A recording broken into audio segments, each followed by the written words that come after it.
Good evening, everyone. First of all, it's a big honor for me to be here on this platform here. Thanks, Mohit, for inviting me here. Um, After hearing the last four speakers, I'm like short of words. I don't know what to speak, and especially for a book, because you have seen the other speakers carry the books, but I'm sorry I didn't carry the book because I know in this forum, this is a book which everyone has read, and I'm a little nervous, like someone like book lovers like you, what I'm gonna speak about a book where everyone has read about it. But nevertheless, I'll be sharing my own personal story, like how it has inspired me or how it has helped me to move in my life ahead, how it has helped me to change the outlook towards life. Suffering promotes the growth, and it is a sign that we all believe that we all are in a very peaceful world when we compare to the life what Viktor Frankl, the author of Man's Search for Meaning, has spent his time in the concentration camp in those 1920s. So in that, when I relate the theme of this book with the own life, then we all know when we look back, just a year back of 2021, when we all had the COVID crisis. And like many have their own stories, I also have my own stories to share, which has thrown some lot of challenges in my life. Life was very smooth. It was our daughter's first birthday, and we really enjoyed. We had a good time with the blessings of our friends and family members, relatives. And then suddenly, after 4 days, I had been tested positive for COVID. And then after that, it was my husband who was tested positive. Being away from home, and suddenly he became very critical. And leaving a 1-year-old daughter where relatives cannot come forward to help you, where your friends are helpless. It was something very, very challenging in my life. Leaving a 1-year-old daughter with a nanny and then being tested positive about it, running hospital to hospital, begging for bed and just requesting and begging for the bed.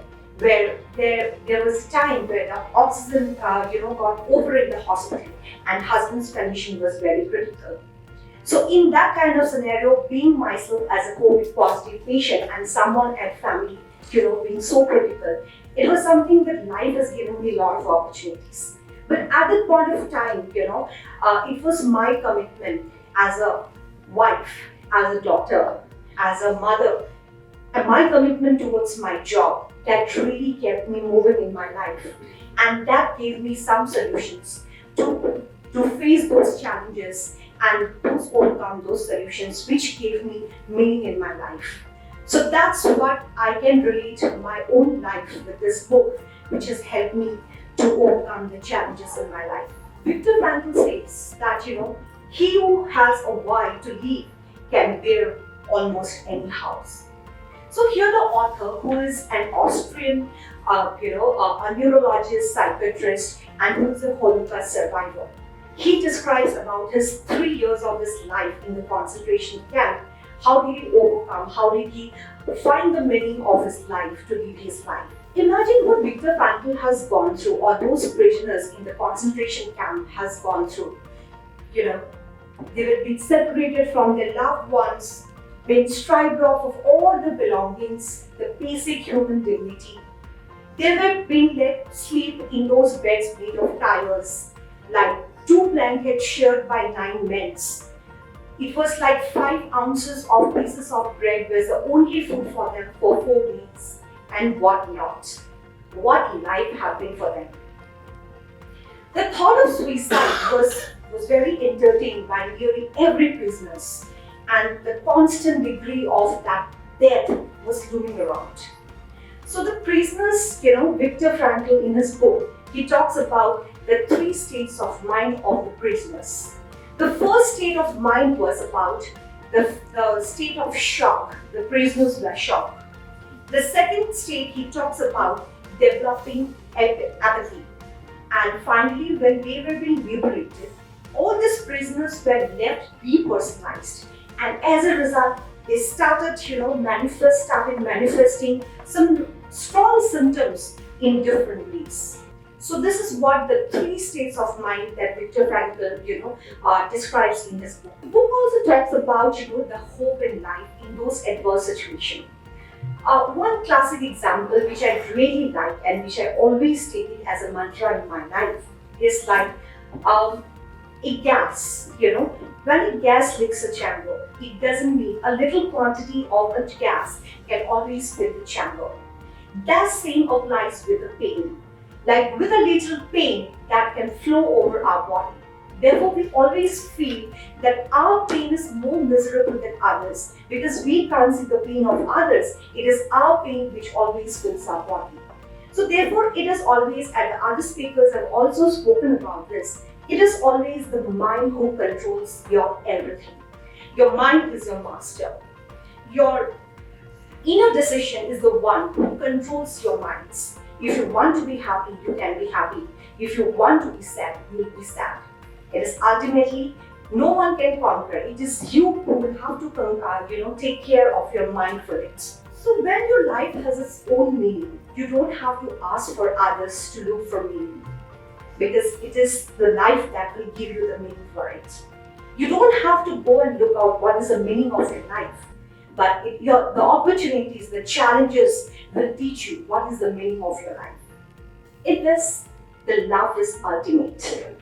As I said, what kept me moving in my life was about my commitment as a doctor, my commitment as a wife, my commitment as a mother. That kept me moving towards to face the challenges, the adversity in my life. So it is always that love is the ultimate, the highest goal in which that keeps us moving. So Viktor Frankl, he mentions that, in those concentration camps, he used to think of his beloved wife. He don't know where his wife was, whether she was alive or she was dead. But thinking of her, thinking about the strength of their love, that kept him moving in his life. So therefore, to live a life, wherever there are opportunities, we should always try to get in.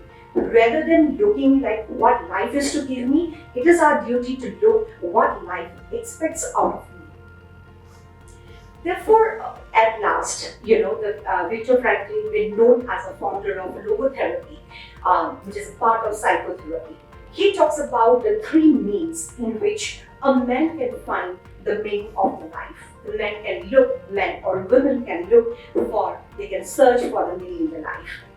The first thing that he talks about is we will search for meaning in our life based on what we do, based on what we do for our deeds. The second, he talks about experiencing something. When we experience something, that gives us a meaning to us. And last but not the least, he talks about our attitude on how we face those challenges in our life. So this is something I always take it as a big lessons in my life. Like whenever there is any difficulty in my life, I always look for how to face those challenges, because I need to face those challenges with courage. Otherwise, if I fail, I'll never be a successful person. And courage and how to move forward, that keeps me going. So as the books have the power to influence the readers. Same is this is one of the books which has got an influence in my life, which has helped me to challenge my life, which has helped me to got the answers that life has questioned me at different point of my time. So that's all. Thank you so much. Thank you everyone.